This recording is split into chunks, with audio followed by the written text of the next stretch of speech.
Hey everybody, thank you for watching our show, Muses, Memoirs, and More. This week's guest is Patrick Roper, and we talk a lot about the ins and outs about acting in Savannah. So you want to pay attention, especially if you're one of those people that want to break into acting. There's a lot of stuff that you can do by yourself and also with a little bit of help. So check it out. As always, thank you for watching and listening, and please subscribe, like, and comment on this video. We'd love to hear from you.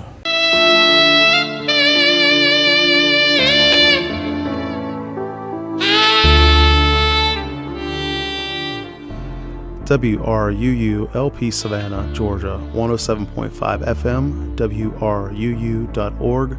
We are Savannah Soundings Community Radio with Global Soul. Welcome to Muses, Memoirs, and More, Savannah's show about authors, artists, and entertainers. I'm your host, Adam Messer.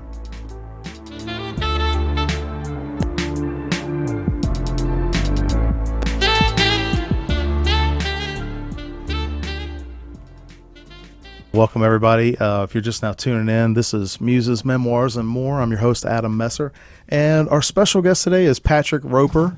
How you doing today, Patrick? I'm doing great. It's awesome to be here. I'm so glad to have you. I'll be honest with you. I know we met on a 48-hour film festival, back 2014? Yeah, what? Killer Fish Productions? 5 years, 4 or 5 years? Yeah, it's been a while. But you've really done a lot since then. Yeah. I've been trying to keep busy, and apparently it's taken off. So yeah, and today, everybody, we're going to talk a little bit about Patrick's background in acting and some of his productions. But he was just on Ed Susovich's show a couple weeks back, the Savannah on Film. So if you want to dig more into Patrick's catalog, you can go back and listen to Ed's show, Savannah on Film. It's on YouTube. And then also, if you check out our Muses, Memoirs, and More, we're doing Facebook Live right now. But I listed a link to his IMDb. Yeah. I always get that. I always want to have a tongue twister with that. But basically, his list of films and credits that he's been on. So, excuse me, Patrick, I'm dying to know. I didn't want to tell you about this before, but I'm dying to know. Are you working on any of those new productions coming to Savannah? Currently... You don't have to name names or anything like that, but, you know. Yeah, currently nothing of the, I think, 3 or 4 that are coming into town. I've auditioned for, I think, a couple of them. Because I know you were on Birth of a Nation. I was on Birth of a Nation. Which was a big film. Yeah, I had a small part in that, and then I did do what is going to be coming out, and I can't talk in too much detail about these, but Killer Man, which is supposedly going to be released this year, I think by the end of the year, and that shot last October. And I just wrapped on Emperor, which shot, my part finished in June, and I actually had a pretty major role in that one, and that should be due out, I imagine, next summer. Okay, cool. Yeah. I know that you're constantly working. Yeah, I try. That's one of the things I admire about you. And you have you admin, and you have a group here locally, the Savannah Georgia Actors Group, right? Yeah. Friend of mine, Adam Jeffers, actually started that, and made me an admin and a couple other people admins. And we have a number of local Facebook pages in town for actors. There's a number of them out there, and I noticed most of them end up being kind of casting sites. People, the students around here will put castings up and whatnot, and I kind of noticed after a while that there was something missing. At least my opinion, there was something missing.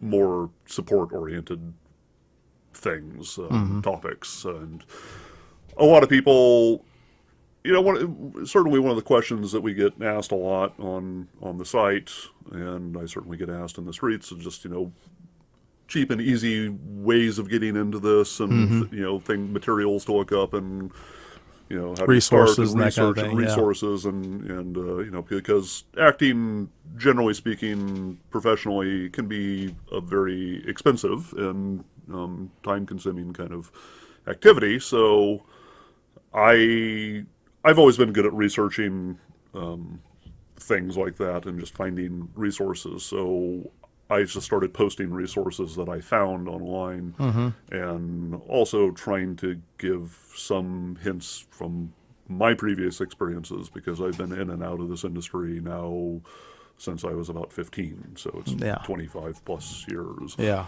and I definitely would like to have Adam on the show. I've talked to him before, and yeah, he's a really nice guy. I've been to, I think, 2 of the meetings, and everybody listening, I don't act. I'm more of a writer. I'm not a screenplay writer, but when I was doing photography, I did still set photography, and then I've done some work as a grip and production assistant, that kind of thing. Not on any major films, just mostly for student stuff. So I've met a lot of different people in the business, especially writing for the paper, and I've had a chance to interview different people. So I'm not in the business per se, but I do appreciate the work that people who are, like yourself out there doing it. And today, the reason why I wanted to do the show a little bit differently, talking about the resources and talking about, the ins and outs, is because I feel like Savannah has a hotbed right now for work. There's so much work available right now, but we have an underqualified population. Yeah. We don't have a group of actors here. We have people that want to, but we don't have a group of actors here that actually have the knowledge yet, or that have the training to be able to do something more than just an extra role, or even let's back up from that. Let's just back up from that for a second. And this is not to put anybody down. This is not negative anybody. I'm not trying to say that we have a bunch of unqualified people that don't know what they're doing. That's not what I'm trying to say. What I'm trying to say is that as far as what I'm hearing from industry leaders, and what I'm hearing from people that are in bigger markets, Savannah, it's a great place to film, but they're having to constantly get talent from other places.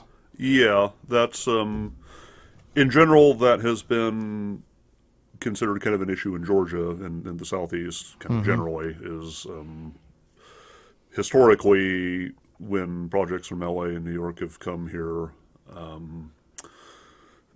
they're usually they're relying on what they know, and mind you, LA talent, New York talent, Chicago talent, these guys are trained. This is all they do. And there are hundreds of thousands of actors in LA. So they have a massive pool of talent there who do they pound the pavement every day. They eat, drink, sleep this stuff. Yeah. Well, what I'm hoping today, I mean, we only have a short period of time. We only have an hour. But what I'm hoping today is that maybe you can give some guidance to some direction on people that are interested in getting into the business, on things that they can do here locally in Savannah, to be able to be more ready for those opportunities. Yeah. And, so that's what, and if you're listening now, I really appreciate it. If you're listening to the podcast, this is, going to be on YouTube later on, but Patrick Roper, you started off like when you're 15, you've been in extra roles, you've done lead roles, you've been in major productions, you've been in small productions. And I think you have an offer of a wide range of, experience. I've done it all. Yeah. I've done a little bit of everything, and I've done things both acting and production. I started out in the theater very early on. I mean, I wanted to be an actress since I was a kid, but in terms of really getting into it, I was lucky enough to go to a high school and junior high school where we had really good theater departments. They were teaching at the college level.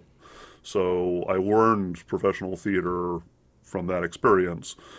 And I always wanted to go into film, but at the time, it wasn't easy to go into film unless you were in LA. Well, I think pre-social media was a lot harder. Yeah, I mean, it was like when I look at the toys that we can buy nowadays to make movies, your phone has everything on it. Things I would have done when I was 15 years old had I had that technology. But I love how Kevin Smith was talking about you can do everything you need to with your cell phone. Pretty much, yeah. And literally everything on it. And it's not saying that it's going to be like a high def, that type of thing. But you can learn what you're doing. Right. You can definitely learn what you're doing until you get better equipment and better technical skills. So I graduated effectively from theater in my 20s to making movies, and that was still analog, 16 millimeter Right. and whatnot.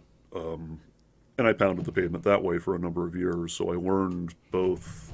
I owned a theater company for a while just out of high school, so I ran theater companies, acted in shows, and then that graduated into doing film. So I learned how to do film, and at the time I was just grabbing books, and we didn't have the That's internet. still a great way to read. Yeah, I mean, reading is like I love the book called Save the Cat. Yeah. It's about screenwriting. Yeah. And it's pretty much the formula that a lot of Hollywood producers follow. Yeah. Let's get into the nitty gritty because we've got a few minutes before our first break. Okay. What is the number one thing that you see that people need, and how can they start? Very simply, training. You can have natural talent. Natural talent's great. Right. It's fantastic. And, if you have it and you can get in front of a camera and just do your thing, fantastic. But it's very rare. It really is very rare. Yeah. So, even people that do have a certain level of natural talent need to know that particularly on film, is that there are techniques that need to be learned and applied. Now in Savannah, we've got resources for that. We've got. And can I ask you a favor? Mm-hmm.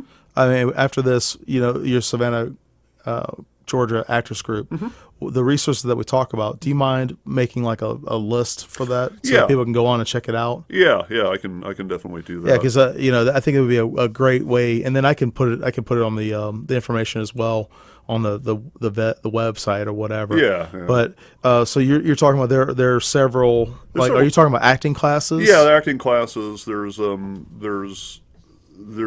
4 or 5 people in town that are more than qualified to teach. What are the availabilities of these classes? Because I noticed that sometimes the classes are posted and there's like limited availability. Yeah, I mean there's not a lot of weekly ongoing classes. Usually what is happening here is somebody will put out a block of classes for 6 weeks or 8 weeks, or if they're in town and not working elsewhere, then they'll do weekly classes or periodic workshops. So you're not going to find a lot of ongoing classes that just always go.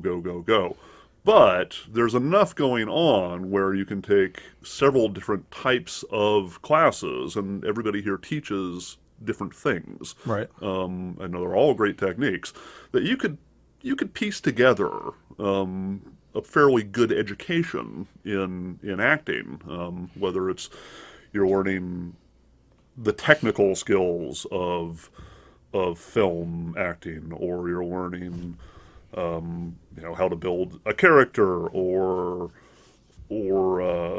improv, or business. And I cannot stress hard enough, business, this is a business. Yeah, so that is something that because my background is in leadership and business, and my undergrad was in business administration, and my master's is in business administration.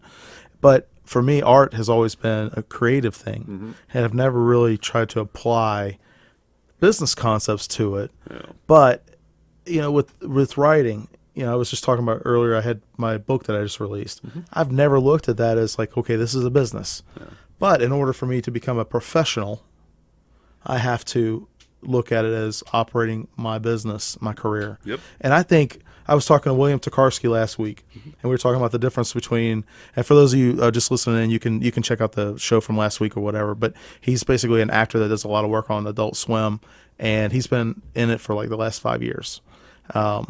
He said that you do the work, you do what the directors ask you to do, be friendly, be approachable, and I think those are all elements of being a professional. I consider you as a professional because you work on your acting career every day. Yeah. You put things out there every day. Does that mean that you're a huge Hollywood name? No. Not yet. Not yet. Not yet. But you don't have to be a huge Hollywood name or a huge #1 seller for books or anything like that to be a professional.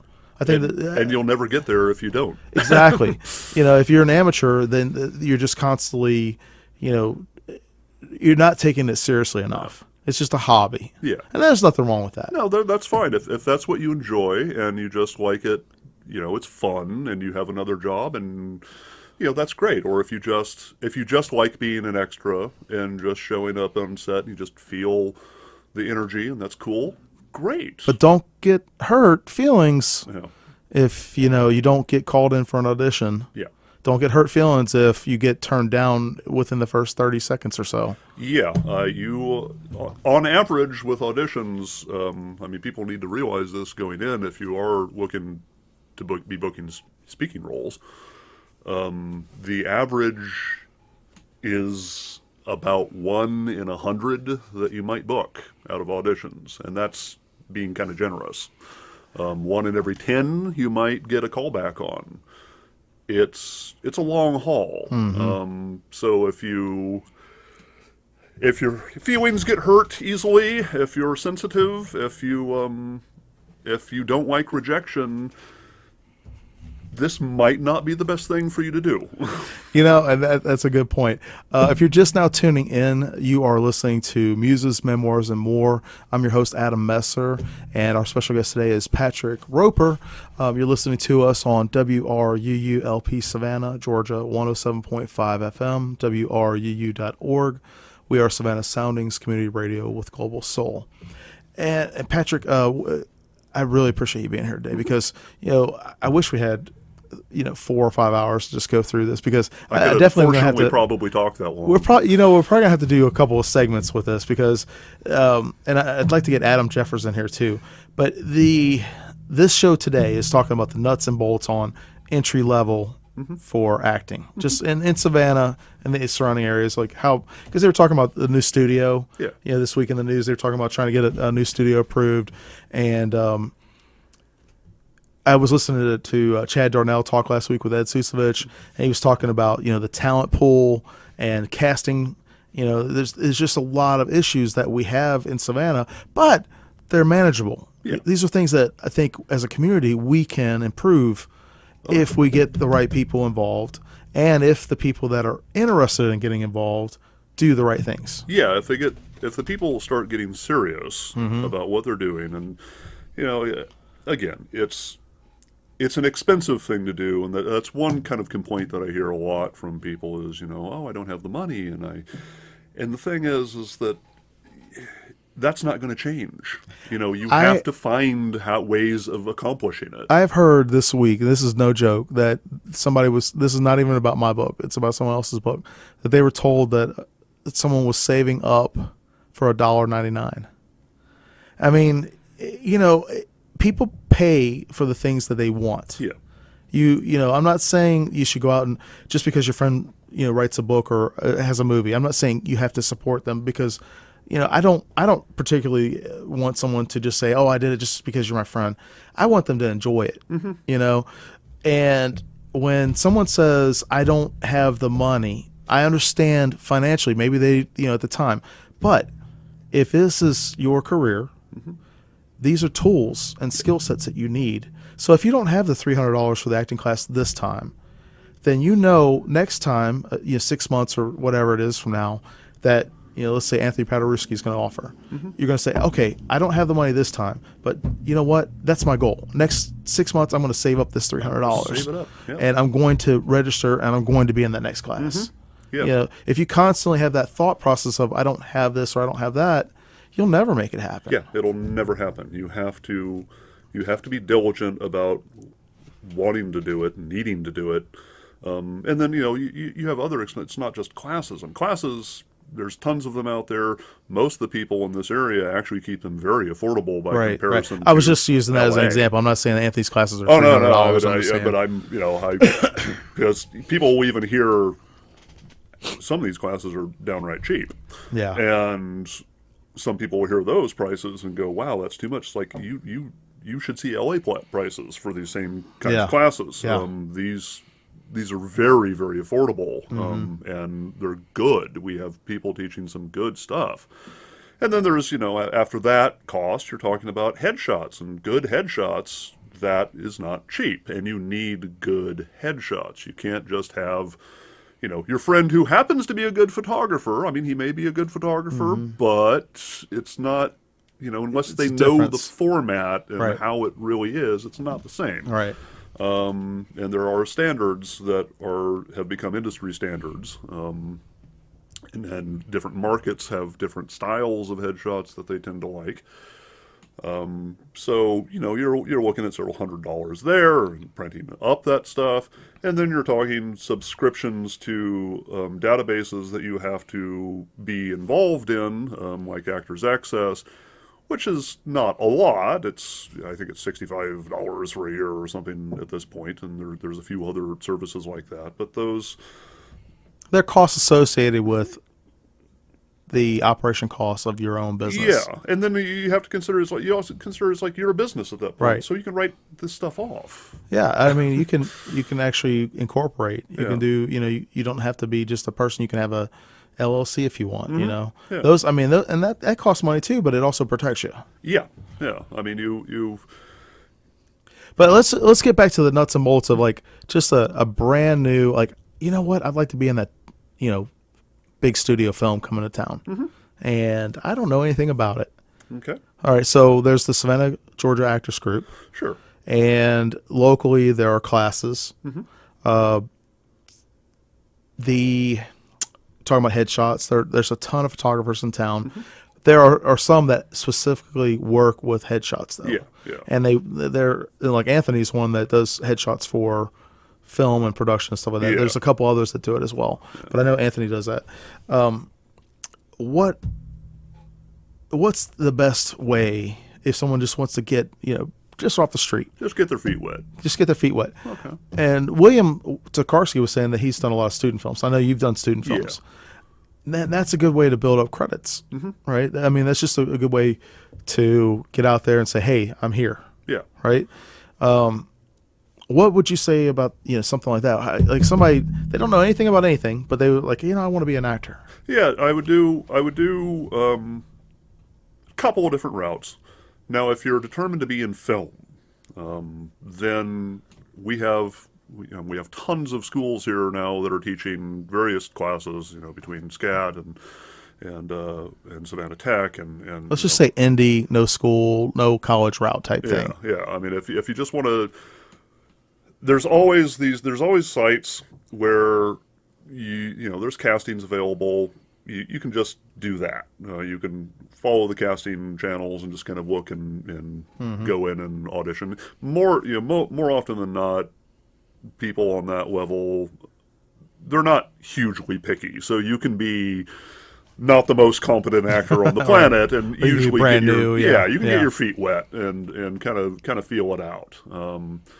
I suggest people take a route of, if you want to learn some nuts and bolts acting, a community theater is not a bad way to go. You can learn some good stuff that way. And it tends to work very similar to indie film in terms of, they're not usually looking for, Robert De Niro to walk in there. They just kind of need bodies that can say lines. So it allows people to go into an environment that's fairly low pressure, where they don't really mind that you're not perfect, and you can do your thing and experiment and figure out what you're doing.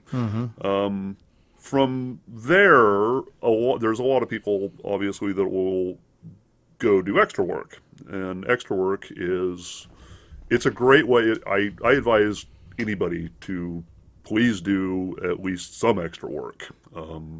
That allows a completely green human being to get on a big set and see what it is like, what the environment is like. Because there's a massive difference between a student film versus a massive set with 300 people running around. And that way you learn etiquette. And there's a lot of etiquette that you really do need to learn on film sets. Give an example.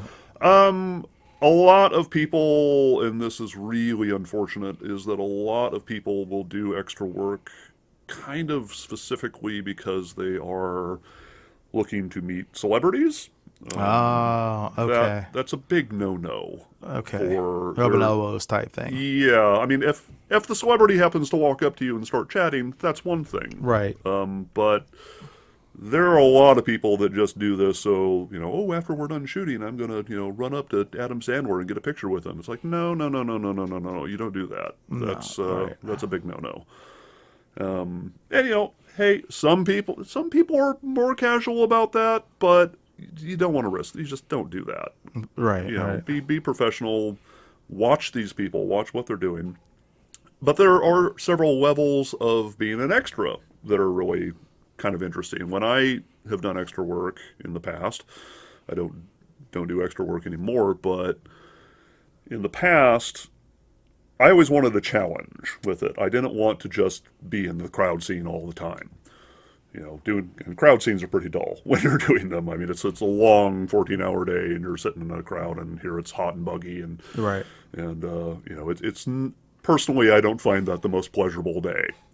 But do at least one or two of those and get the feel for that. Then you can do more intimate kind of scenes, smaller sets. Look for parts like that where you might actually get to do a little bit of kind of acting. They might actually tell you to do something, and oh, stand up and cheer or make a face or whatever. So you can do a little more that way. Then there is stand-in work, which is where you'll never be seen on camera, but this is where you are actually the physical stand-in for the lead actors. That's always interesting and pretty fun because in those cases you actually usually do have interaction with the stars, and the demands of that are they're pretty basic. You're usually physically similar to the actor in some way. They just need you around for lighting purposes, and please stand on that mark while we adjust the camera, and you hang out there and wait. So you're helping them frame the You're shot, helping and them that kind frame of thing. shots Yeah. and make sure the lighting's okay, and then the actor comes in. then the actor comes in and replaces you. And, Right, and, right. and but that can be a very fun way.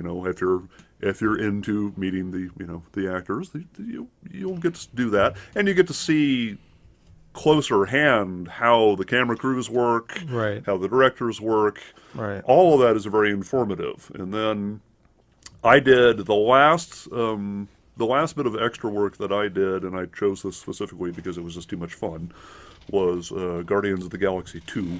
I was a Kree Ravager Nice. on that set, and I saw the posting for it, and I thought to myself, I'm phasing myself out of the extra work, but I'm gonna have to go back and double check and look at that. I could not find. I know where I am in that film, but I couldn't find myself because it was a big action scene. Oh, wow. It's funny. I spent days getting that role for a scene that I've never even seen in, but it was just too much fun. Yeah. It's like a dream come true. I get to hang out on Pinewood Studio set, dressed up, painted blue with Those costumes were awesome. appliances, and I get to run around with a ray gun, on a set. That was my kid dream. So Nice. I decided if I'm going to go out of extra work, this is how I'm going to do it. Awesome, awesome. And if you're just now tuning in, you're listening to us on Muses, Memoirs, and More. We're on WRUULP. My special guest today is Patrick Roper, and I'm your host, Adam Messer. Please stay tuned while we have these important station announcements. WRUU brings you the most diverse and passionate local radio programming on the air in Savannah.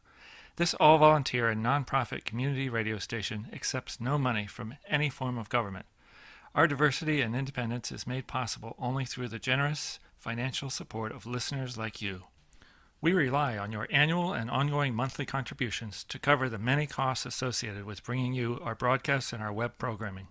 If you are a contributor, thank you.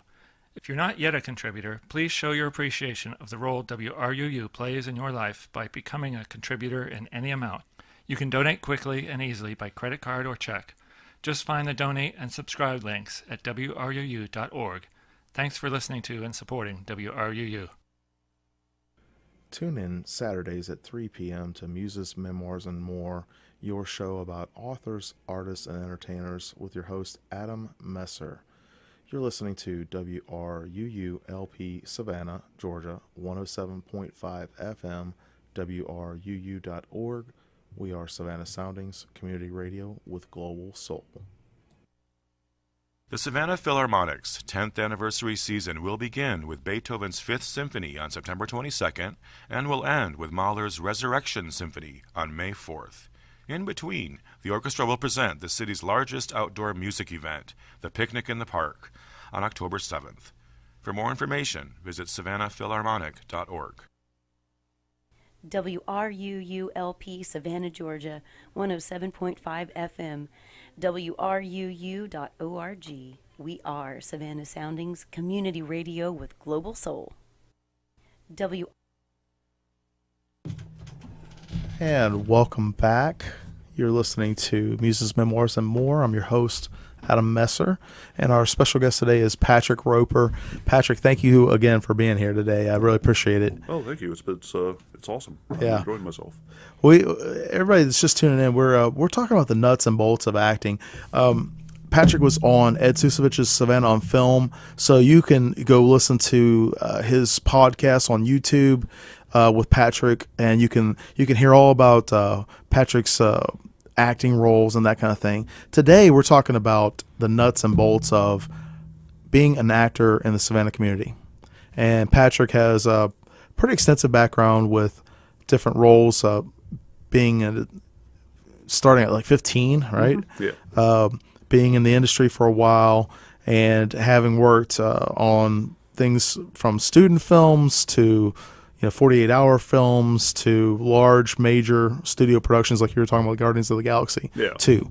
So we were talking during the break, everybody, and if you were watching us on Facebook Live, you got to see it beforehand. But I wanted to ask Patrick about what's the most common thing that people ask him, right? And he was talking about well, how do I get an agent and that kind of thing. And we were talking about things that people do that they might not understand, or kind of like putting the cart before the horse. Mm-hmm. Okay, and I think Patrick has some good insight to this. But let me just preface this for you. This episode is geared towards helping people understand how to get into acting in Savannah, and right now we have a huge hotbed for filming in Savannah. There's just a lot of opportunities that are here now, that are coming to Savannah. But our acting talent pool in Savannah, I would say that it's majority of it is untrained. Yeah, the vast majority is untrained, and we're getting better. We are getting better, but the folks that are trained, they're trying to help everybody kind of get up to speed. Mm-hmm. And Patrick's one of those folks. He helps admin the group, Savannah Georgia Actors Group on Facebook. And the different things that he's talking about today, he's going to link back to on there, and we're also going to put it on the podcast on YouTube. But let's talk about putting that cart before the horse, and what does that mean for you with acting and new actors? Yeah, like one of the, it's often kind of a frustrating question that I get, brand new actors or people that have just taken a couple of classes and, I took a couple of classes, so I know what I'm doing now. It's like, no, you don't.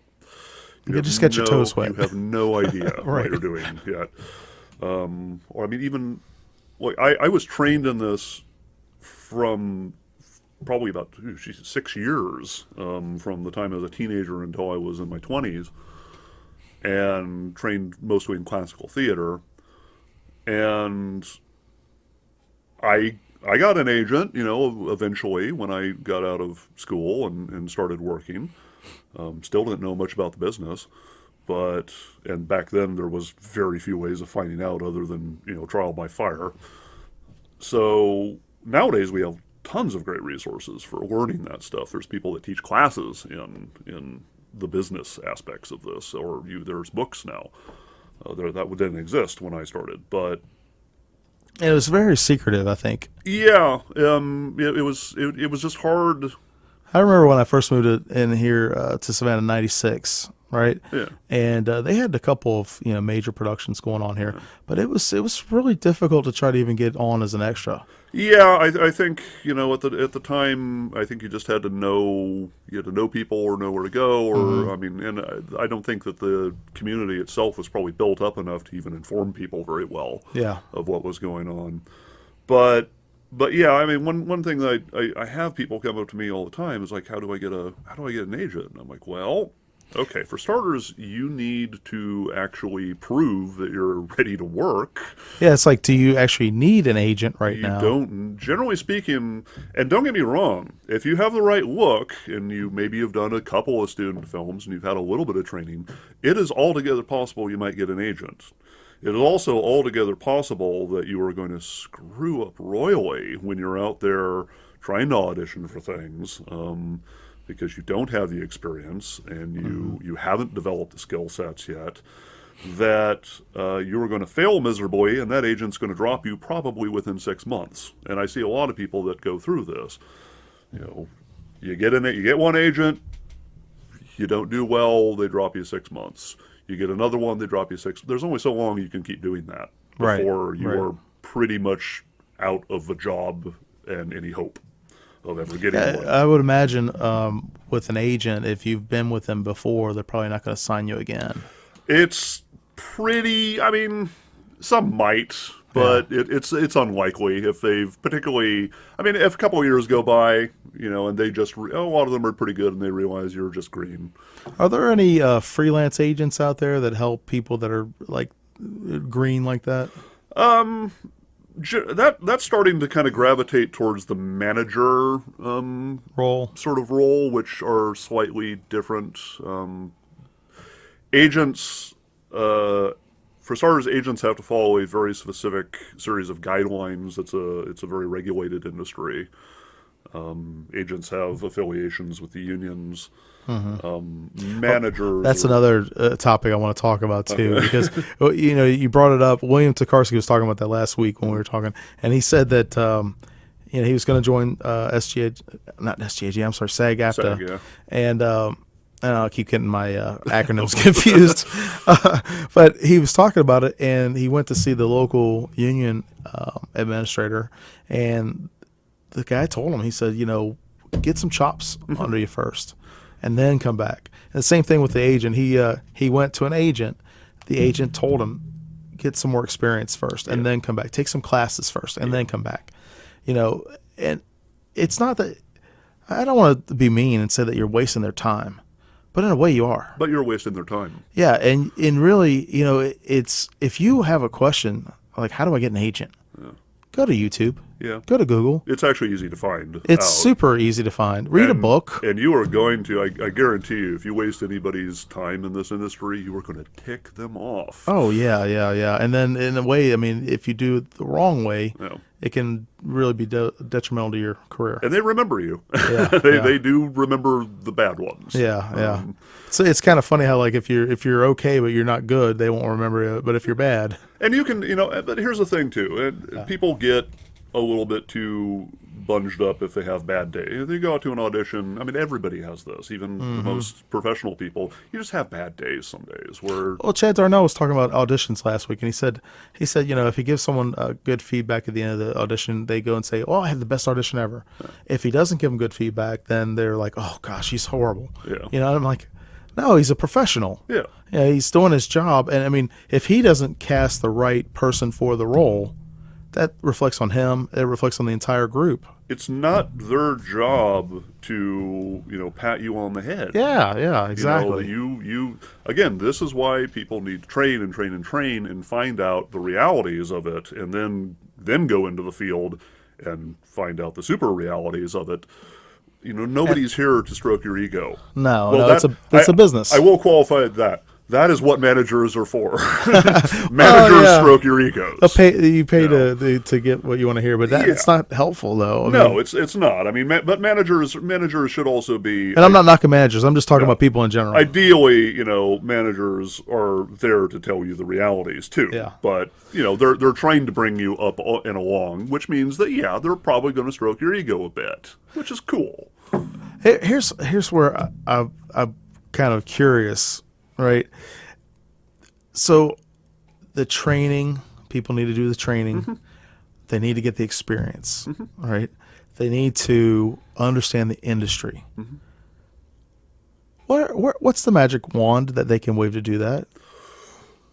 The magic wand of My point is there is no magic wand, No, right? You have to do the work. you have to do the work. And the only way you learn these things is by doing the work. Yeah. And I'm not even in the business. Like I said earlier, I've done some stuff with student films and things like that. So I'm not in it day after day, but I do talk to different people that are in the industry. I've done interviews with them for, the newspaper and that kind of thing.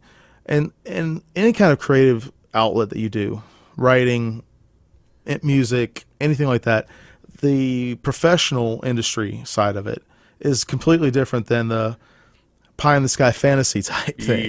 Yeah. People say, oh, well, this celebrity has this, this, and this.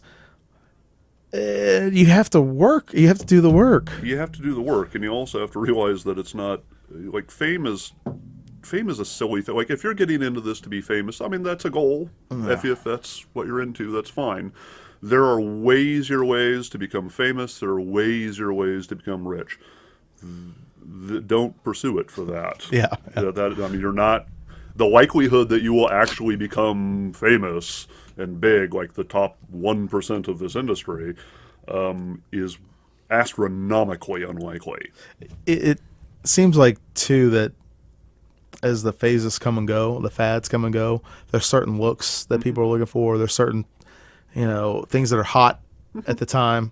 And it comes and goes. Yeah. With somebody you can look at any actor in the industry, and you can look at one point they might have been on the top of their game, and then at some point people think of them as no longer even being recent. Yeah. And I think it's kind of weird to say it, but the ones that are around a lot are the ones that are, they're not the draw, but they're the ones that are like the support roles. I was taught very early on, the last thing on earth you really want to be is, if you enjoy acting and want to do it full time for the rest of your life, potentially, don't look to become, the next Tom Cruise. Don't look to become the next massive thing. Although, hey, don't get me wrong, it'd be fun to be that for a bit. Why not? But, I'm a big guy. I don't fit the standard mold of any leading man, and that's fine. But the supporting roles, the character roles, are generally speaking more interesting anyway. And also, I don't have the pressure of having a film on my shoulders. I don't have the weight of that constantly knowing that, I'm the face on the poster that they're basing this entire. That's a lot of pressure. Yeah. I don't know that I want that kind of pressure. Yeah. So setting expectations, that's the point I'm getting at, is setting expectations, getting into this industry. Yeah. You have to be realistic. Yeah. I'm not saying don't have that pie in the sky goal. Oh, absolutely. Everybody would love to be, rich and famous. You're not gonna make it if you don't have that pie in the sky goal. You have to look at it. You have to shoot for it. You have to do so daringly. Go for it, but keep it in the back of your mind that you have to work to do it. There are steps to do it. You can't just think it's going to be handed to you in any way, shape, or form just because, grandma says I have talent. That's a great point. Friends and family are going to be more supportive and less likely to tell you things that are negative. Yeah. And they're not going to give you critical feedback. Yeah.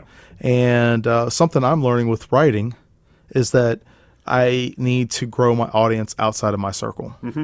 And I think with the acting industry, you're going to have your fans that are your family. Yeah. But the movie that opened last week, I don't even want to say the name or the actor, but they sold $130 worth of tickets. Yeah. Okay. Those were family members that went and saw that movie. Yeah. You know what I mean? And so be realistic about expectations and be professional. Yeah. Right? One of the things I want to touch about, Chad Darnell was talking about last week, when you show up for an audition, know your lines. Yeah, that's very helpful. Be polished. Yeah. Because if you show up and you tell the casting, this is what he said, people that show up and they say that I'm nervous. Well, if you're nervous with the casting director, how are you going to be with the star? And that's part of the process of them kind of weeding you out of that system. Right. And that's why you need to train, and you need to get into classes where you're around a bunch of people that you might not know and you're not 100% comfortable. And we all get nerves. I mean, that's human nature. Again, even the most professional people get nerves, but you have to learn how to deal with your nerves. And in many cases, how to use that energy, rechannel that energy into what you're doing. So, nerves it's a thing, but you don't want to become too polished either. I think you don't want to be overconfident. Don't be overconfident, and don't like plan out everything you're doing. And that's another unfortunate fallacy. Don't be OCD. Yeah, some people, and we all have a tendency to do this early on too. When we're first starting out, is that I'm going to walk over here and I'm going to hit this mark and I'm going to make this face and I'm going to do this exact. You can't plan it out. Right. It can't be that polished. You just have to have a good idea of the notes you want to hit. Let me ask you, Patrick, with that, and I need to do the station ID real quick. If you're just not tuning in, you're listening to us on WRUULP, Savannah, Georgia, 107.5 FM, WRUU.org. We are Savannah Soundings, community radio with global soul. This is Muses, Memoirs, and More. I'm your host, Adam Messer, and our special guest today is Patrick Roper. He is an actor and a lot of other things. But we are talking about the nuts and bolts of getting into acting in the Savannah area.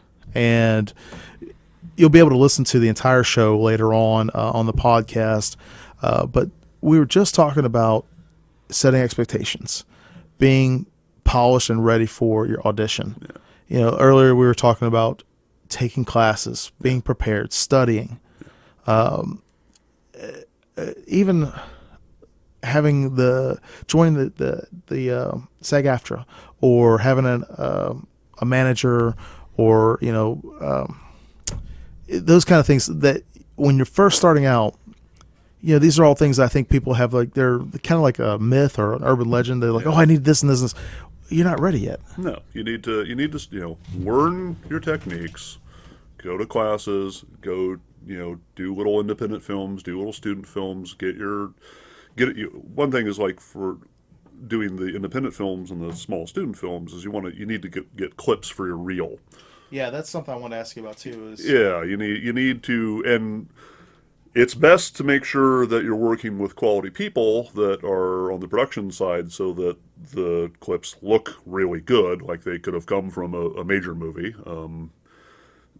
If you have a clip where the sound's bad or the picture is bad, that's not really going to help you much, because casting directors are going to look at that and go, wow, that's, you're pretty good, but the rest of it is really kind of distracting me. Well, they're going to see your quality of professionalism, that you don't have the filter to be able to edit your own work. Yeah, so you need to, and some people create reels, and if you have a team of people that can do that for you and make it look good, that's great.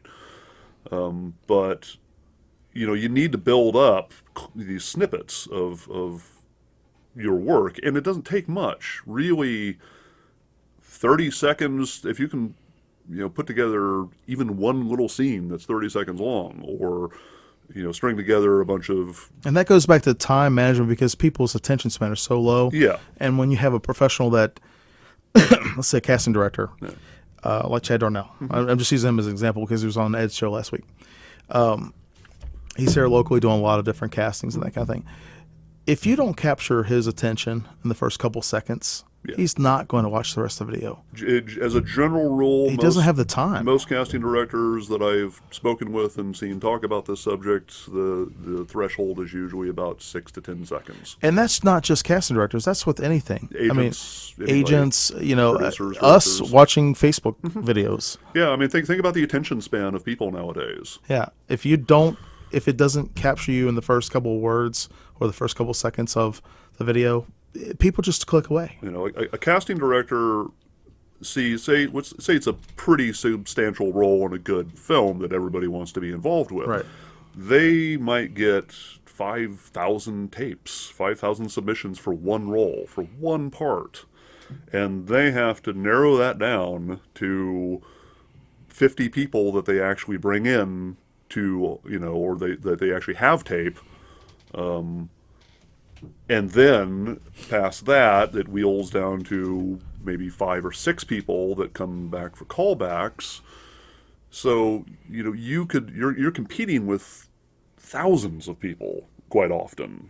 So because we got a few minutes left of the show, right?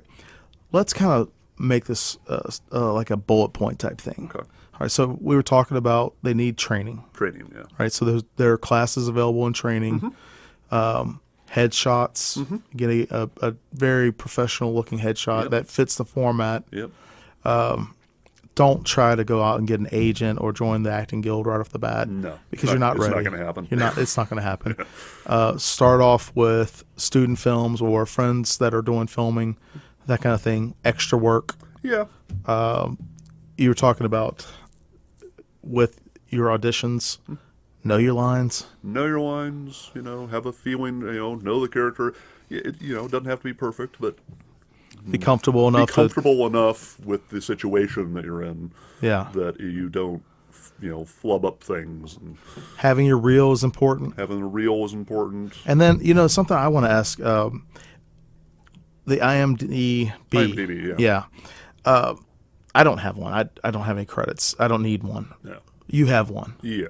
People that are just getting into the industry, this is one of the complaints that I've heard from different casting directors in the area. They don't have a properly set webpage for it. Like, they don't have it set up correctly. Yeah, IMDb is, for starters, IMDb, it's owned by Amazon these days, for one thing. It started out as actually just a consumer database for movies and and actors. But over the years, it's become a little bit more of a tool. There's IMDb Pro, which is actually the professional part that most actors and casting and other people use. They don't necessarily pay much attention to the consumer portion that most everybody sees. But one, you want to get an IMDb Pro eventually. Because you want to be able to manipulate and work with your own IMDb Pro page. That said, one mistake that I definitely see a lot of people make is people will put up, like extras in particular, will start putting up credits, extras. That's kind of a no-no. I mean, if everybody ends up with a few, you see the film and you see uncredited. Mm-hmm. Everybody ends up with a few of those, one way or the other. It's funny you say that, because William Takarshi's Too Many Cooks, he wasn't even credited. Yeah. But that's like his most well-known role. Yeah. And, that would be something that you would want to include. Yeah, I mean, it's funny. It's funny. It's like for Birth of a Nation. That's, I think, the only uncredited role that I have on my IMDb. But you wouldn't want to put something like you were the blurred face. No. Yeah, I see a lot of people just say, background actor. It's like, no, don't do that. And the general rule is that if your character doesn't have a name, it probably shouldn't be up there. Right. If it's not in the credits, it shouldn't be up there. Well, let's say they're new, right, and they get a speaking role in a student film. Yeah. Would that be something that they could start off with? If the student film actually puts it up on IMDb, then absolutely. And I think that actors who get involved in those projects should find out whether that is a plan of theirs. Are they going to put it up on IMDb? If they hadn't thought about it, then, tell them, hey, you really should think about this, because it is a really nice incentive for everybody involved. And it doesn't cost anything, right? It doesn't cost anything. I think it's one of the things, especially with SCAD, there are so many student films. They're always posting for student films. And this is like the last topic I want to get into, because we've got about 2 minutes left. Yeah. Facebook groups. Mm-hmm. So you have the Savannah Georgia Acting Group. Mm-hmm. There's a couple other ones out there for film and in the area and all. And spamming the groups. I see that a lot sometimes. Yeah. So let's just talk about etiquette online, and we'll just wrap it up with that. Yeah. Because that's like their number one place they can get started with kind of learning information about castings and that kind of thing. And I think that's the most easily accessed area. Yeah. I mean, spamming groups, you definitely see people that are, hi, I'm Jim, and here I'm ready to work, and yada yada. That's pretty much meaningless to everybody, and Nobody pays attention to it. Yeah, nobody except for really, maybe to remove you from the group. Yeah, I mean that is true. It's not very helpful or useful. It's okay to throw yourself out there, introduce yourself. Hi, thank you for including Adding me to the group, that kind of thing. That's great.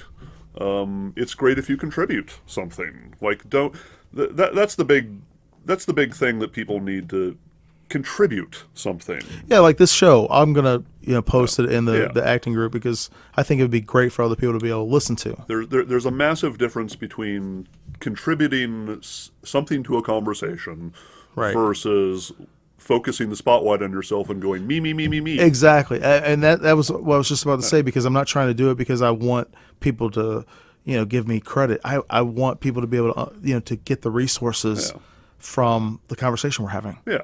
And I think that there's a lot of valuable information in there that people can understand. But, I see that all the time where people will spam any sort of group.